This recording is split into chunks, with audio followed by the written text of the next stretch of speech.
March 1st, 1692.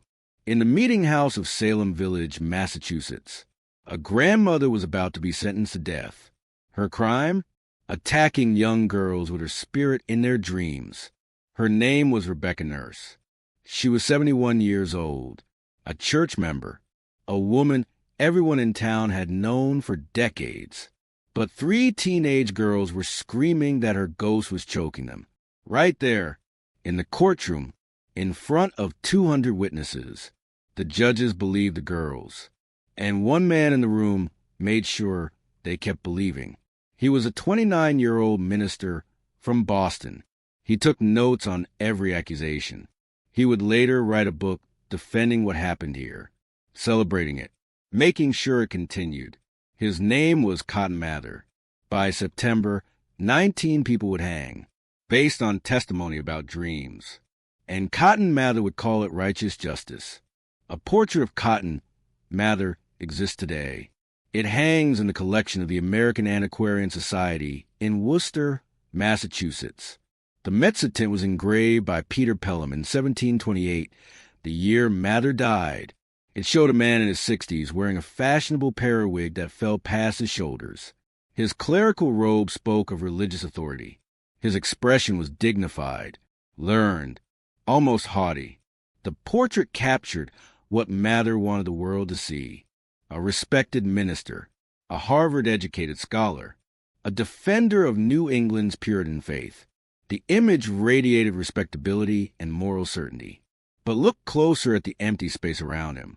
No courtroom, no magistrate's bench, no accusers, no young girls writhing on floors claiming invisible torment, no Sheriff George Corwin seizing property from condemned families, no William Stoughton signing death warrants based on testimony about dreams, and certainly no gallows. No 19 bodies swinging from ropes on a hillside outside Salem, Massachusetts between June and September of 1692. That empty space told the real story. This portrait was not the full story of Cotton Mather, Boston, Massachusetts. Not even close. To understand what happened in Salem, you needed to understand Massachusetts in 1692. Boston was the capital of the Massachusetts Bay Colony. The population stood at roughly 7,000 people, making it the largest town in New England. Ships crowded its harbor. Merchants dominated its economy. Puritan ministers still controlled its pulpits, but their grip was loosening. 20 miles north of Boston sat Salem town, a prosperous seaport with wealthy merchants trading in cod, timber, and molasses. 5 miles inland from Salem town lay Salem Village, a collection of farms, modest homes, and one meeting house where 200 people could gather. Salem Village resented Salem town. The village paid taxes to the town, but received little in return. Land disputes festered. Families took sides. The Putnams versus the Porters. Old farming families versus newer commercial interests. Here in Essex County, Massachusetts, in the winter of 1692, 3 forces collided. First, religion. Puritan ministers feared they were losing control. Their fathers had founded Massachusetts as a godly commonwealth in 1630. But 60 years later, younger generations cared more about profit than piety. The 1691 Royal Charter had stripped ministers of much of their political power. Ministers needed to prove their relevance. Second, war. King William's War raged along the northern frontier. French forces and their Native American allies had attacked settlements in Maine and New Hampshire. Refugees fled south into Massachusetts. Fear gripped Essex County.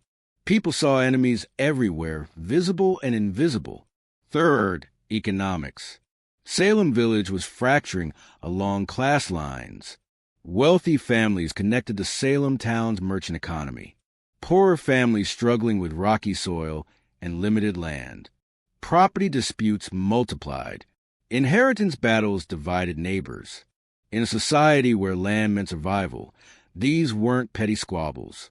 They were existential. The meeting house sat at the center of Salem Village, a plain wooden structure. No steeple, no ornamentation, just benches and a pulpit. This was where villagers gathered every Sunday, where they heard Reverend Samuel Parris preach about sin and Satan, where social hierarchies were reinforced with seating arrangements, wealthy families near the front, poor families in back.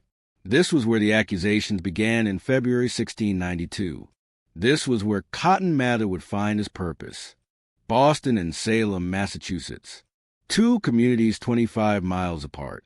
One a bustling port city trying to maintain its Puritan identity. The other a fractured farming village looking for someone to blame. This was where Cotton Mather made his legacy and his lie. Cotton Mather was born on February 12, 1663, in Boston, Massachusetts. He entered the world as Puritan royalty. His father was Increase Mather, the most powerful minister in Massachusetts. His maternal grandfather was John Cotton, the minister who had helped establish Boston's religious foundations in the 1630s. His paternal grandfather was Richard Mather, another founding minister. The Mather name opened every door in Massachusetts, but it also created crushing expectations. Cotton was a sickly child. He suffered from frequent illnesses that kept him bedridden. While other boys ran through Boston streets, Cotton remained inside reading Latin and Greek. He was small for his age, frail. His father worried he might not survive to adulthood. Worse than the physical ailments was the stutter. Cotton stammered badly when he spoke. In a society where ministers wielded power through eloquent preaching, a speech impediment was devastating. Cotton feared he would never follow his father and grandfathers into the pulpit. He spent hours alone practicing pronunciation, forcing words past a stutter, terrified he would fail the Mather legacy. The academic pressure was relentless. Increase Mather taught Cotton to read by age 4. By 7, Cotton was reading classical texts.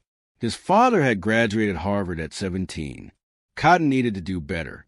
He entered Harvard at age 12, the youngest student in his class.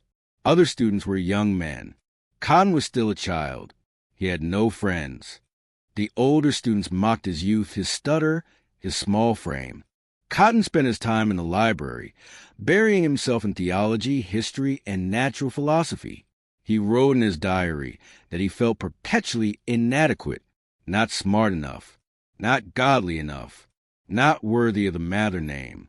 Harvard graduated Cotton Mather at age 15 in 1678, but his stutter persisted. For 2 years, he considered abandoning ministry entirely. Perhaps he would become a physician instead. Perhaps he could serve God without having to speak publicly. Then, gradually, through endless practice, the stutter improved, not disappeared. Cotton would struggle with speech his entire life, but became manageable. He could preach. He could fulfill his destiny. In 1680, at age 17, Cotton began assisting his father at Boston's North Church.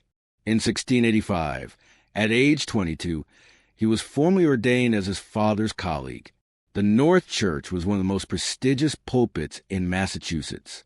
Cotton finally had the platform his family name demanded, but he also had the anxiety. By the late 1680s, Cotton Mather saw threats everywhere. New England was changing. The younger generation seemed less pious than their grandparents. Commerce was overtaking religion as Massachusetts' driving force. The 1691 Royal Charter had weakened ministerial power. Cotton feared his generation of ministers would be the first to fail, the first to lose New England's godly mission. He began writing obsessively about the supernatural. In 1689, he published memorable providences relating to witchcrafts and possessions. The book described the case of the Goodwin children in Boston who had suffered fits and claimed bewitchment. Cotton had visited the children, observed their convulsions, and concluded demonic forces were attacking New England. The book became popular. Finally, Cotton had found an audience. Finally, he mattered. He wrote that Satan was launching a final assault on New England before Christ's return. He wrote that ministers needed to identify witches and expel them from Christian communities. He wrote that invisible forces were as real as visible ones, and courts should treat them as such. Cotton Mather was 29 years old in February 1692 when the accusations began in Salem Village. He was the associate minister at Boston's North Church. He was the son and grandson and great-grandson of Puritan giants. He was a published author on witchcraft. He was also insecure, ambitious, and terrified of irrelevance. Salem Village offered him something he desperately needed: proof that his worldview was correct. Proof that New England still needed vigilant ministers to battle Satan's forces.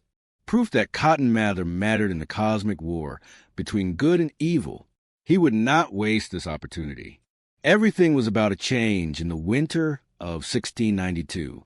For Salem, for Massachusetts, for 200 people who would find themselves accused of impossible crimes, and for Cotton Mather, who would spend the rest of his life defending what happened next. It began in the parsonage of Reverend Samuel Parris in Salem Village, Massachusetts. January 1692. 9-year-old Betty Parris and 11-year-old Abigail Williams began having fits. They screamed. They threw objects. They contorted their bodies into impossible positions. They claimed invisible forces were pinching and choking them. The village doctor, William Griggs, examined the girls. He found no physical cause. He gave the diagnosis that would doom 200 people. The evil hand is upon them. By late February, the fits had spread, and Putnam Jr., age 12, began convulsing. So did Elizabeth Hubbard, age 17. The girls needed to name their tormentors. Under intense pressure from Reverend Parris and magistrates, they pointed to 3 women: Sarah Good, a homeless beggar; Sarah Osborne, an elderly woman who rarely attended church; and Tituba, Parris's enslaved woman from Barbados. The examinations began March 1st in Salem Village Meeting House. Good and Osborne denied everything, but Tituba, likely under threat of beating or worse punishment, confessed. On February 29, 1692, she told magistrates exactly what they wanted to hear. She had seen the devil. He appeared as a tall man in black. He had shown her a book with 9 names, 9 witches already operating in Massachusetts. She had signed it. Others would too. The confession ignited panic across Essex County.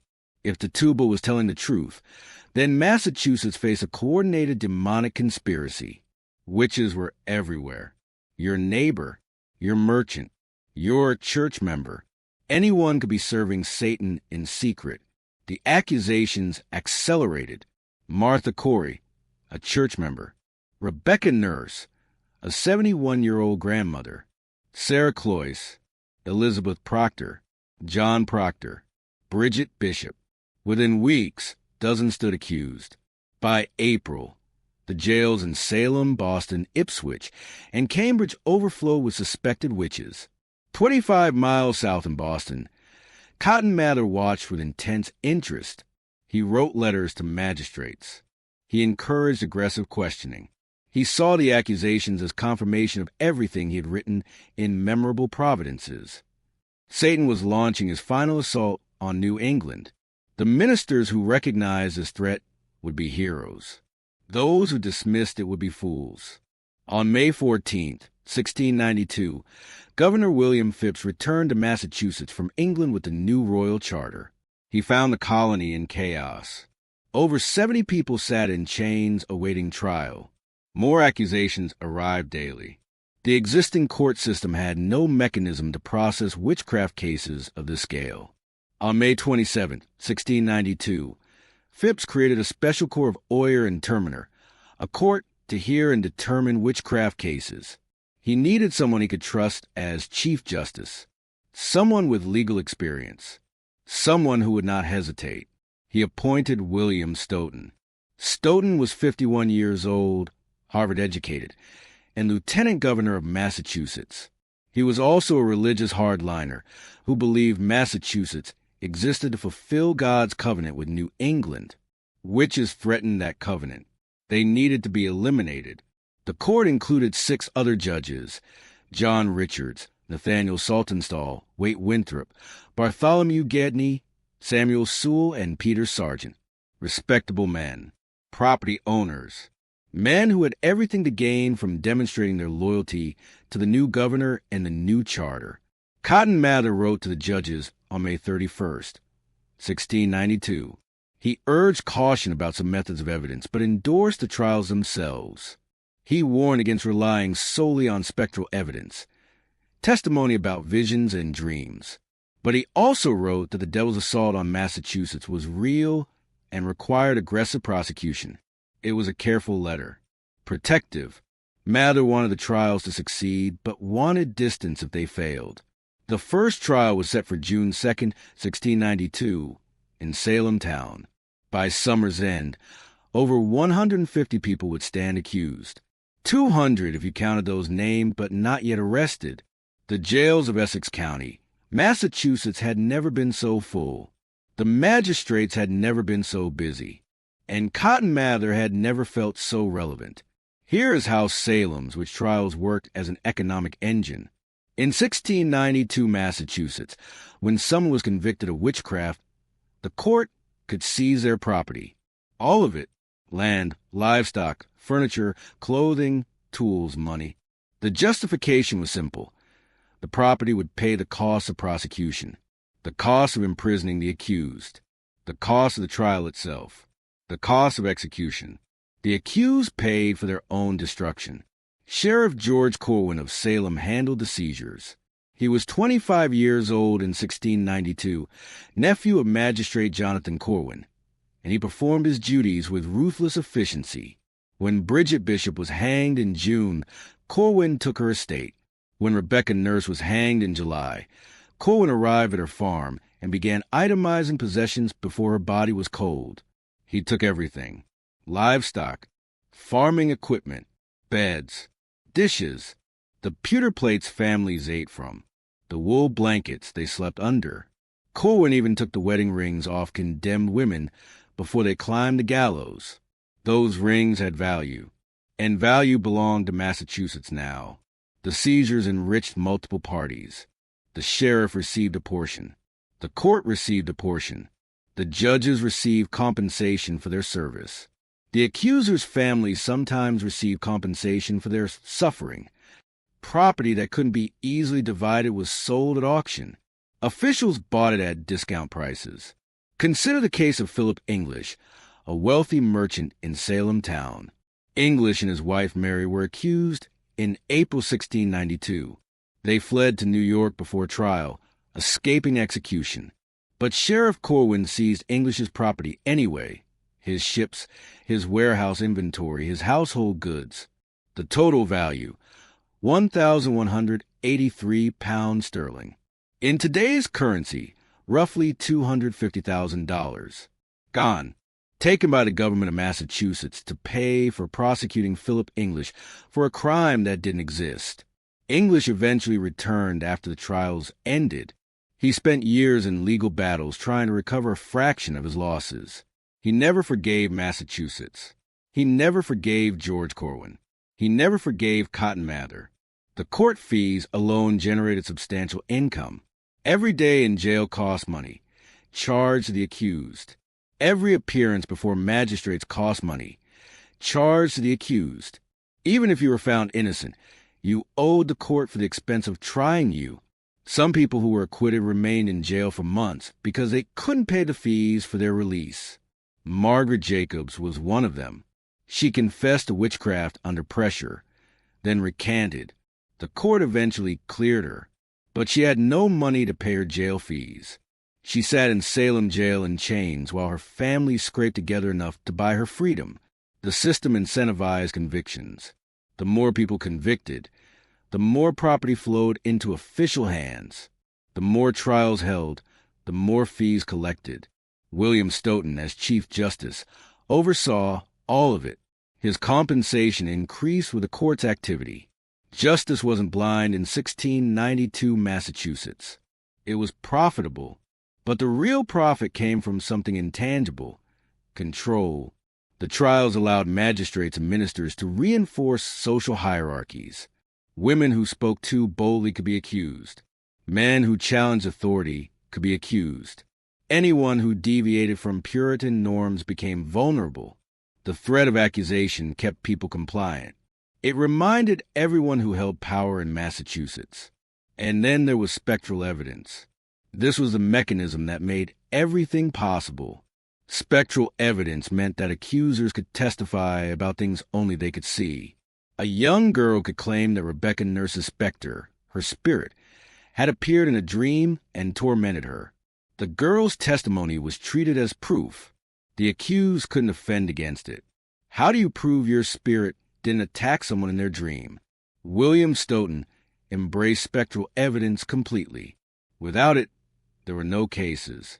Most accusations had no physical evidence, no witnesses to actual crimes, no bodies, no stolen goods, just testimony about invisible attacks, nighttime visions, and spectral torment. Cotton Mather provided the theological justification. In his May 31st letter to the judges, he wrote that while spectral evidence alone shouldn't convict, it was valuable when combined with other evidence, like the accused's reputation, their behavior under questioning, or testimony about past quarrels with neighbors. Mather argued that Satan was too cunning to simply dismiss spectral testimony. The devil could perform real actions through willing human agents. It was circular logic. The accuser's visions proved witchcraft. Witchcraft explained the visions. And ministers like Mather confirmed that, yes, this was how Satan operated. The system validated itself. By August 1692, the Court of Oyer and Terminer had perfected its machinery. Accusation led to arrest. Arrest led to examination. Examination led to trial. Trial led to conviction. Conviction led to execution and property seizure. The cycle repeated every few weeks. The jails filled. The gallows operated. The property changed hands. 19 people would die. 5 more would die in custody awaiting trial. Over 150 would be imprisoned. At least £25,000 worth of property would be seized. Over $5 million in today's currency. And the officials who oversaw it all would maintain their positions of power in Massachusetts for decades. This was the system Cotton Mather defended. This was the system William Stoughton perfected. This was the system that turned fear into profit in Essex County, Massachusetts in 1692. Bridget Bishop was the first to hang. June 10, 1692. Gallows Hill, Salem, Massachusetts. Bishop was in her 50s, twice widowed, owner of a tavern in Salem town. She wore a red bodice, unusual for Puritan Massachusetts. She spoke her mind. She had been accused of witchcraft once before, years earlier, and cleared. But in 1692, past accusations became evidence of guilt. The accusers claimed Bishop's specter tormented them. She supposedly appeared in their dreams. Former laborers testified she had bewitched them years ago when they worked on her property. The evidence was gossip, old grudges, and spectral testimony. The jury convicted her. Chief Justice William Stoughton sentenced her to death. Sheriff George Corwin supervised her execution. She maintained her innocence to the end. They hanged her from an oak tree on a rocky hillside outside Salem town. Rebecca Nurse was next. July 19, 1692. Same location. Rebecca was 71 years old. She had been a church member in Salem Village for decades. She was deaf, which made her courtroom examination difficult. She couldn't always hear the questions. She was weak from months in jail. 39 of her neighbors had signed a petition supporting her. They testified to her Christian character. The jury initially found her not guilty. The courtroom erupted in anger. The accusers shrieked and convulsed. Chief Justice Stoughton asked the jury to reconsider. He pointed to an ambiguous statement Nurse had made under questioning. The jury changed its verdict to guilty. Rebecca Nurse had lived on her farm in Salem Village her entire married life. She and her husband Francis had raised 8 children there. She had nursed neighbors through illness. She had never harmed anyone. They hanged her with 4 others that day: Sarah Good, Susanna Martin, Elizabeth Howe, and Sarah Wilds. 5 women, 5 ropes, 5 families destroyed. Burroughs was a minister, the former pastor of Salem Village before Samuel Parris. He had left Salem Village years earlier after disputes over salary and moved to Maine. When accusations began in Salem, his name surfaced. Former Salem Village residents claimed he had bewitched them years ago. They said he had superhuman strength, proof of demonic power. Authorities arrested Burroughs in Maine and dragged him back to Massachusetts. The trial was a spectacle. A minister accused of witchcraft threatened the entire Puritan project. If ministers could be witches, who was safe? The jury convicted him. On August 19th, they took him to Gallows Hill with 4 others: John Proctor, John Willard, George Jacob Sr., and Martha Carrier. Burroughs stood at the gallows and recited the Lord's Prayer perfectly. According to Puritan belief, witches couldn't do this. The crowd began to murmur. Some called for the execution to stop. Cotton Mather rode forward on horseback. He reminded the crowd that Satan could disguise himself as an angel of light, that the devil could enable his servants to mimic righteousness, that the court's verdict must stand. They hanged George Burroughs. His body swung from a rope, while Cotton Mather sat on his horse, watching. Martha Corey had been a church member in Salem Village. She had openly questioned the accusations when they began. That skepticism made her a target. Her husband, Giles, refused to cooperate with the court. In response, Sheriff Corwin had Giles pressed to death on September 19th. Heavy stones placed on his chest until he suffocated. His last words were more weight. Giles Corey was 80 years old. 3 days later, they hanged his wife. Mary Easty was Rebecca Nurse's sister. She had been arrested, released, then arrested again when accusers claimed her specter returned. She wrote a petition from jail begging the judges to stop accepting spectral evidence, not to save herself, but to save future victims. The judges ignored her. They hanged her with 7 others on September 22nd, 1692, the largest single execution day of the trials. The 8 who died that day, Martha Corey, Mary Easty, Alice Parker, and Putiator, Margaret Scott, Wilmot Red, Samuel Wardwell, and Mary Parker. Their bodies were cut down and buried in shallow graves near the execution site. Their families were too afraid to claim them publicly. These were not criminals. They were farmers, grandmothers, merchants, a minister. They lived in Salem Village, Salem Town, Andover, and surrounding Essex County communities. They had land, families, ordinary lives. Their names should never have been spoken in a courtroom. Rebecca Nurse's farm still stood after her death, but it belonged to Massachusetts now. George Burroughs left children behind in Maine, orphaned because a minister from Boston defended spectral evidence. Giles Corey's land was seized even though he was never convicted. Killed during interrogation before trial. By September 22nd, 1692, 19 people had been hanged. Giles Corey had been crushed. 5 more had died in custody. Sarah Osborne, Roger Toothaker, Lydia Dustin Foster, an infant born to Sarah Good in jail. 25 deaths. Over 150 in prison. 200 total accused. These were the people missing from Cotton Mather's portrait. These were the people missing from William Stoughton's official records. These were the names that Massachusetts would try to forget. On September 2nd, he wrote a letter to Chief Justice William Stoughton. The letter congratulated Stoughton and the other judges for extinguishing wonderful piece of devilism. Mather praised their courage. He assured them that God approved their work. He called the executions necessary to protect New England. 19 people had been hanged, 1 crushed to death, 5 dead in custody. Over 150 remained in prison awaiting trial. The jails of Salem, Boston, Ipswich, and Cambridge overflowed. Children sat in chains next to their parents. The youngest accused was 4 years old, Dorothy Good, daughter of Sarah Good. She was interrogated and imprisoned for months. She never recovered mentally. But to Cotton Mather, these numbers represented victory. Satan's conspiracy had been exposed. New England had been defended. The ministers had proven their relevance in a changing Massachusetts. Mather's 1689 book about witchcraft had predicted exactly this kind of demonic assault. He had been right. His theology worked. In Boston, Mather's congregation at North Church saw him as a defender of the faith, a scholar warrior battling invisible forces. While other ministers expressed private doubts about the trials, Mather stood firm. He assured Boston's Puritans that the executions in Salem were righteous acts, not murders. The governor relied on him.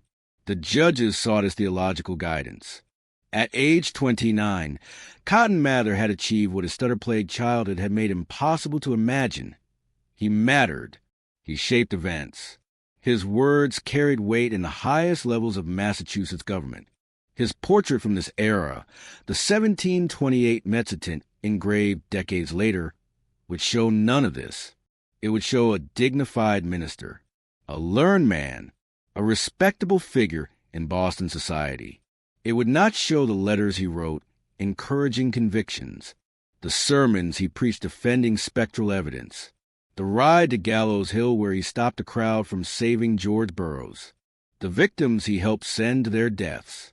September 1692 was Cotton Mather's peak, the moment when his theology, his ambition, and his fear of irrelevance aligned perfectly with Massachusetts' need for certainty in uncertain times. William Stoughton provided the legal machinery. The accusers provided the testimony. Cotton Mather provided the intellectual justification. Together, they had created Massachusetts' greatest atrocity. But nothing lasts forever. By October, the accusations had spread too far. Governor Phipps's own wife had been accused. Merchant families were fleeing Massachusetts. The political cost was becoming too high. The trials were creating chaos, not order. Prophets or not, the system needed to end. Cotton Mather's moment was about to pass. But the consequences of what he defended would haunt Massachusetts and his own reputation for centuries. October 1692, Governor William Phipps returned to Boston from military duties in Maine to find Massachusetts in chaos. The accusations had spiraled out of control. Over 200 people now stood accused of witchcraft. The jails overflowed. Families were fleeing the colony. Merchants refused to do business in Massachusetts. And then Phipps learned something that changed everything. The accusers had named his own wife, Lady Mary Phipps. On October 29, 1692, Phipps dissolved the court of Oyer and Terminer. The trial stopped. He ordered that spectral evidence, testimony about dreams and visions, could no longer be used as proof. Without spectral evidence, there were no cases. By May 1693, the remaining accused were released from jail. Cotton Mather saw the disaster approaching. His letters, his theological justifications, his public support for the trials, all of it now looked like a mistake. He needed to control the narrative before others did. In October 1693, Mather published The Wonders of the Invisible World. The book defended every conviction, every execution, every decision made by the court of Oyer and Terminer. Mather included trial transcripts and his own commentary explaining why the hangings had been necessary. He portrayed the executed as genuine witches who had threatened New England's Christian mission. William Stoughton wrote the book's preface. The Chief Justice, who had sentenced 19 people to death, endorsed Mather's version of events. Together, they tried to cement the trials as righteous justice rather than mass hysteria fueled by profit and fear. The book worked. For decades, The Wonders of the Invisible World was the authoritative account of what happened in Salem. Mather's interpretation became Massachusetts' official memory. No one faced prosecution for the false accusations. No judges were removed from office. No ministers were disciplined for encouraging spectral evidence. The accusers, the young girls whose testimony had condemned 200 people, faced no consequences. Most returned to normal lives, married, had children, and died peacefully in their beds. William Stoughton continued as Chief Justice of Massachusetts until his death in 1701. He never expressed regret. He never apologized to victims' families. He was buried with full honors in Dorchester, Massachusetts. The colony later named a town after him, Stoughton, Massachusetts, incorporated in 1726. Cotton Mather continued his prestigious ministry at North Church in Boston for another 35 years. He published over 400 works. He was elected to the Royal Society of London for his scientific observations. When a smallpox epidemic hit Boston in 1721, he advocated for inoculation, saving lives. He had a complicated legacy.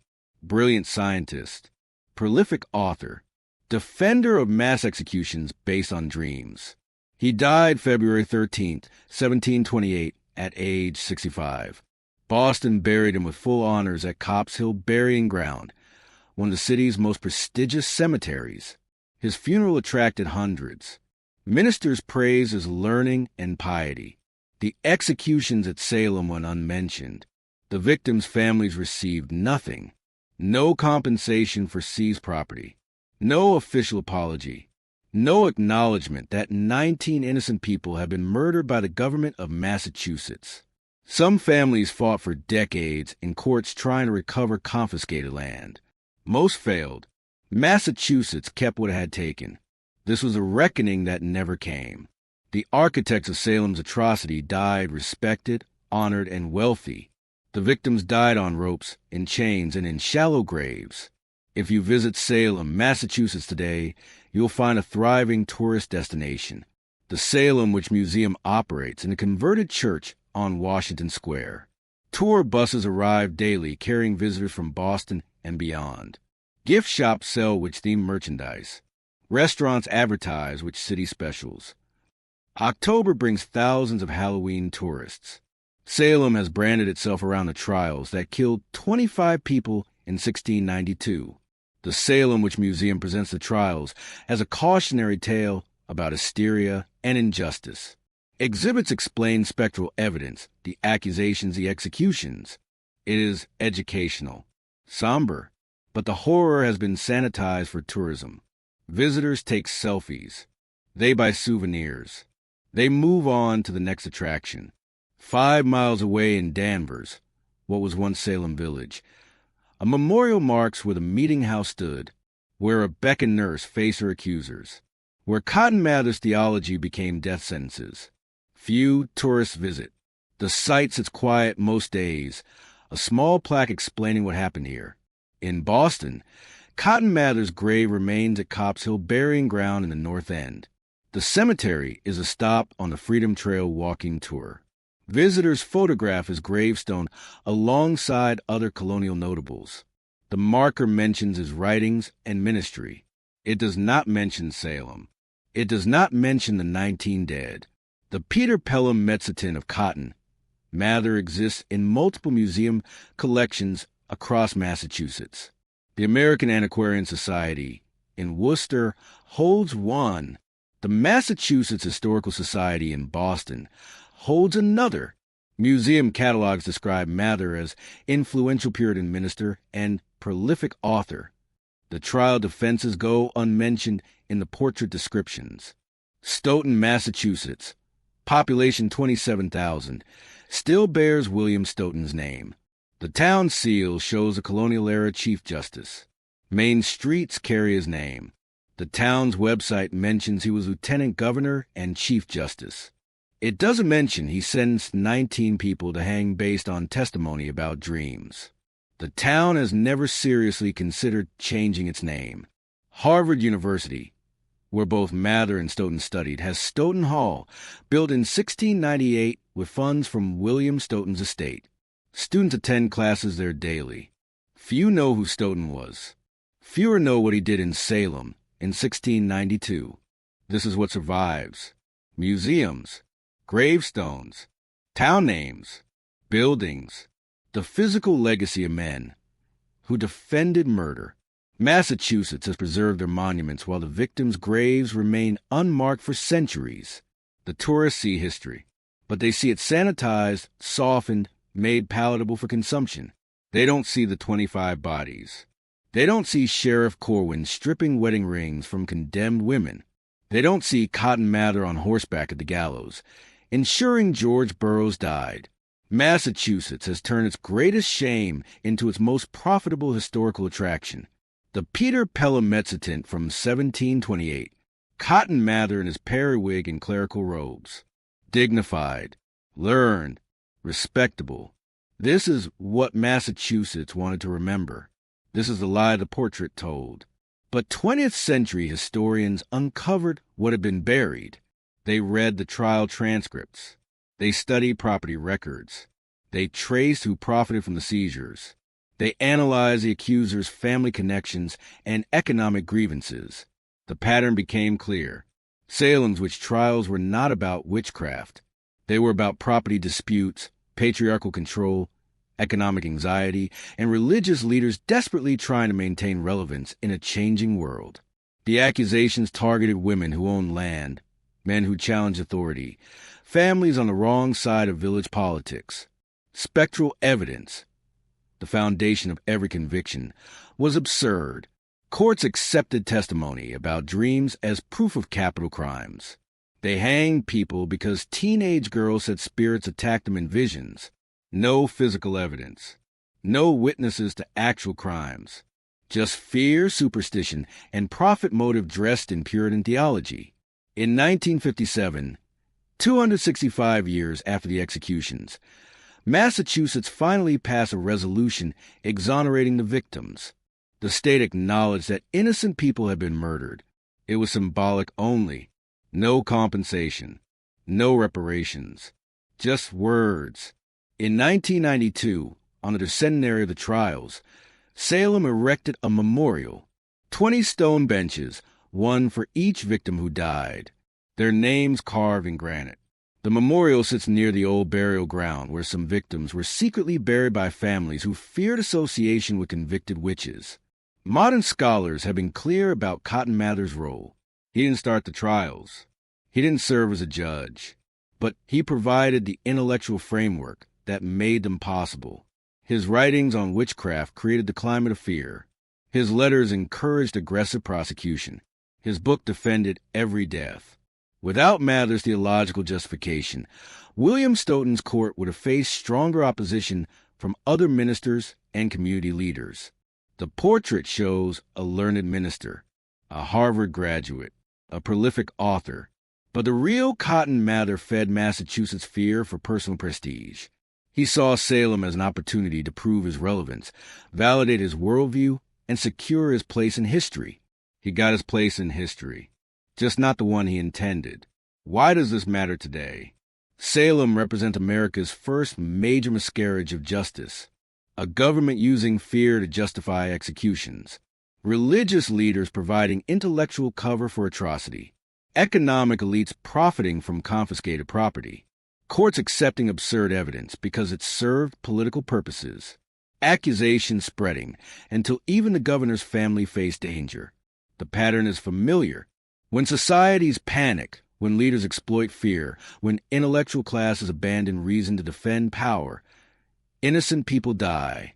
Cotton Mather was brilliant. Harvard educated at 15. Elected to the Royal Society. Published over 400 works. He advanced smallpox inoculation, saving countless lives. He was also morally bankrupt when it mattered most. Intelligence doesn't prevent evil. Education doesn't guarantee justice. Respectability doesn't equal virtue. 19 people were hanged. 5 died in custody. 200 stood accused. 25 families destroyed. Thousands of pounds of property stolen by Massachusetts officials. All of it based on testimony about dreams. And the men responsible died honored, wealthy, and buried with full ceremony. This is the legacy of lies. Built in Salem, Massachusetts, defended by Boston's finest mind, profited from by the colony's most powerful officials, and still hanging in museums today. Cotton Mather's portrait remains in American collections. William Stoughton's name remains on a Massachusetts town. Harvard Stoughton Hall still stands. The physical legacy of Salem's architects survives, while victims' descendants spent centuries fighting for recognition. Should these monuments remain without context? Should Cotton Mather's portrait hang with a description that ignores his role defending spectral evidence and mass execution? Should Stoughton, Massachusetts, keep its name without acknowledging who William Stoughton was? What do you think? Should Massachusetts tell the full story? Let me know in the comments.